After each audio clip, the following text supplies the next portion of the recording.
11 अगस्त 2023 को माननीय supreme court के द्वारा बीएड की पात्रता से संबंधित विवादित मामले पर अंतरिम रूप से फैसला दिया गया था। इस फैसले में किसी भी थ्रेशोल्ड डेट के बारे में ऑनरेबल सुप्रीम कोर्ट ने जिक्र नहीं किया था कि ये फैसला कब से प्रभावी माना जाएगा। हालांकि पहले के ऑनरेबल सुप्रीम कोर्ट के द्वारा जो मामले में फैसले दिए गए हैं वो रेट्रोस्पेक्टिव जब तक जजमेंट में मेंशन नहीं किया गया रहता है तब तक उसे उस दिन से प्रभावी माना जाता है जब फैसला डिलीवर कर दिया गया। लेकिन ये एक ऐसा मामला था जो कि कई राज्यों में भर्ती प्रक्रिया चल रही थी जिसमें ये मामला प्रभावी होगा या नहीं इसको लेकर के पूरी तरीके से क्लेरिफिकेशन नहीं था। जैसे छत्तीसगढ़ के मामले को ले लीजिए, मध्य प्रदेश के मामले को ले लीजिए, पश्चिम बंगाल के मामले को ले लीजिए, अन्य राज्यों में जैसे बिहार के मामले को ले लीजिए, इन सभी मामलों में ये फैसला किस हद तक और किस तरह प्रभावी होगा या नहीं होगा इसको लेकर के विवाद मचा हुआ था। साथ ही साथ उत्तर प्रदेश समेत अन्य राज्यों में जो भर्ती प्रक्रिया कंप्लीट हो चुकी हैं उस कंप्लीट हुए भर्ती में भी बीएड अभ्यर्थियों को बाहर करने के लिए अभ्यर्थियों ने याचिका डाल रखी है जिसकी सुनवाई उत्तर प्रदेश में आगे सितंबर माह में ही होना प्रस्तावित है। इन सबको लेकर के अगर एक थ्रेशोल्ड डेट क्लियर हो जाता कि इस डेट से ये फैसला प्रभावी होगा तो अन्य राज्यों में ये मामले कोर्ट में नहीं जाते या फिर इस प्रकार के विवादित मामले और ज़्यादा नहीं फंसते, जिसको लेकर के अभ्यर्थियों ने एक क्लैरिफिकेशन एप्लीकेशन दायर किया है ऑनरेबल सुप्रीम कोर्ट में। इसके रिगार्डिंग मैंने आपको 2 दिन पहले एक डेडिकेटेड वीडियो में बात बताई थी कि अभ्यर्थियों के द्वारा माननीय सुप्रीम कोर्ट से इसके संबंध में डायरेक्शन मांगा जा रहा है ताकि जितने भी राज्यों में ये मामले फंस रहे हैं सुप्रीम कोर्ट के फैसले आने के बाद से भी उन सभी मामलों में एक क्लियर कट इन्फॉर्मेशन हो राज्यों को भी कि हाँ ये नियम इस दिन से प्रभावी होगा, क्योंकि सभी अपने तरह उस जजमेंट को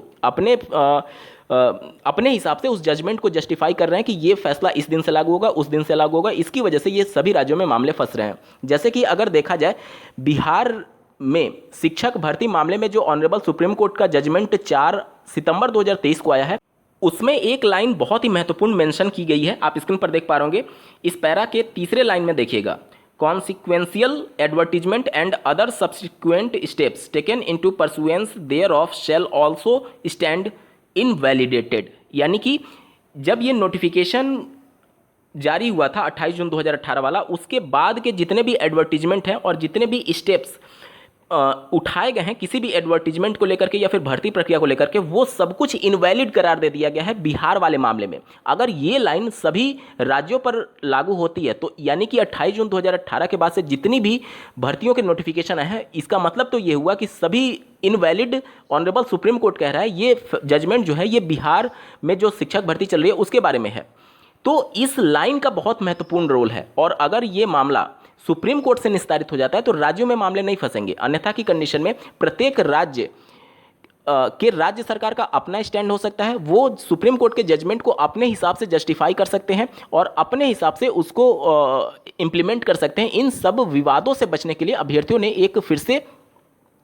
क्लैरिफिकेशन एप्लीकेशन दायर किया है ऑनरेबल सुप्रीम कोर्ट में, ताकि मामला जो कि 11 अगस्त को दिया गया था फैसले के रूप में, उस फैसले को ऑनरेबल सुप्रीम कोर्ट खुद ही एक तरीके से व्याख्या कर दे ताकि ये सभी मामले राज्यों में ना फंसे।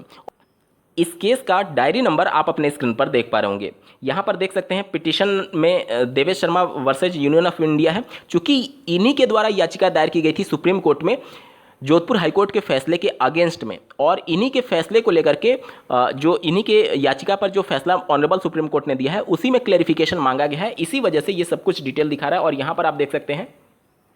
आइए नंबर ये सब देख सकते हैं और क्लैरिफिकेशन और डायरेक्शन मांगा गया है यहाँ पर ये सभी चीज़ें। तो अब जिन भी राज्यों में ये विवाद चल रहे हैं उन सभी विवाद का एक ही उपाय है कि सुप्रीम कोर्ट खुद ही अपने जजमेंट की व्याख्या कर दे कि आखिर ये जजमेंट कब से प्रभावी होगा। और बिहार की जजमेंट में जो बातें मेंशन की गई हैं कि 28 जून के बाद से जितने भी नोटिफिकेशन निकाले गए हैं वो एक तरीके से इनवैलिड है, तो उस हिसाब से उत्तर प्रदेश की 69,000 शिक्षक भर्ती भी लपेटे में आ जाएगी। इसके साथ ही साथ एमपी की, छत्तीसगढ़ की, चाहे जितनी भी भर्तियां हुई हों 28 जून के बाद से, वो सब कुछ एक तरीके से सवालों के घेरे में रहेगा। तो बहुत महत्वपूर्ण डिसीजन है ऑनरेबल सुप्रीम कोर्ट का। जब ये मामला सुना जाएगा किस तरीके से ऑनरेबल सुप्रीम कोर्ट अपने ही फैसले को व्याख्या करते हैं, और निश्चित तौर पर इनमें उन सभी चीज़ों को भी ध्यान में रखा जाएगा, क्योंकि पहले भी ऐसे ऑनरेबल सुप्रीम कोर्ट के कई फैसले हैं कि जब एक बार अभ्यर्थी नियुक्त हो जाता है किसी भी चयन प्रक्रिया में, उसके बाद से उसका भी अधिकार जनरेट हो जाता है और उनको सिस्टम से निकाल पाना बहुत मुश्किल है। लेकिन इसका दूसरा पक्ष भी आप इससे इनकार नहीं कर सकते कि 2017 में ऑनरेबल सुप्रीम कोर्ट ने ही, जब उत्तर प्रदेश में शिक्षा मित्रों की समायोजन को रद्द किया गया था, तो उस समय भी उनको सिस्टम से निकाला गया था। वहां पर सभी शिक्षा मित्र ऐसे नहीं थे जो कि सभी क्राइटेरिया को फुलफिल नहीं करते। कुछ शिक्षा मित्र ऐसे थे जो कि टेट सीटेट पास थे और राज्य सरकार ने उनको पॉलिसी बना करके उनको सिस्टम में लाया था। बावजूद इसके उनको अगर सिस्टम से निकाल दिया गया तो निश्चित तौर पर बीएड अभ्यर्थियों को अगर निकालना होगा तो इसमें कोई बहुत बड़ी बात नहीं है। अगर इस प्रकार के मामले पहले हो चुके हैं, मतलब सिस्टम से निकाला भी गया है और उनको पॉलिसी बना करके रखा भी गया है, तो अब ये पूरा डिपेंड करेगा सुप्रीम कोर्ट पर कि वह अपने ही फैसले को किस प्रकार से जस्टिफाई करते हैं, किस प्रकार से व्याख्या करते हैं। तो आपको इंतजार करना होगा आने वाले कुछ हफ्तों का, जब ये पूरा विवाद पूरी तरीके से जड़ से खत्म हो जाएगा ऑनरेबल सुप्रीम कोर्ट के क्लैरिफिकेशन के बाद से। इस वीडियो को देखने के लिए आपका बहुत बहुत धन्यवाद। भगवान करे आपका दिन शुभ हो।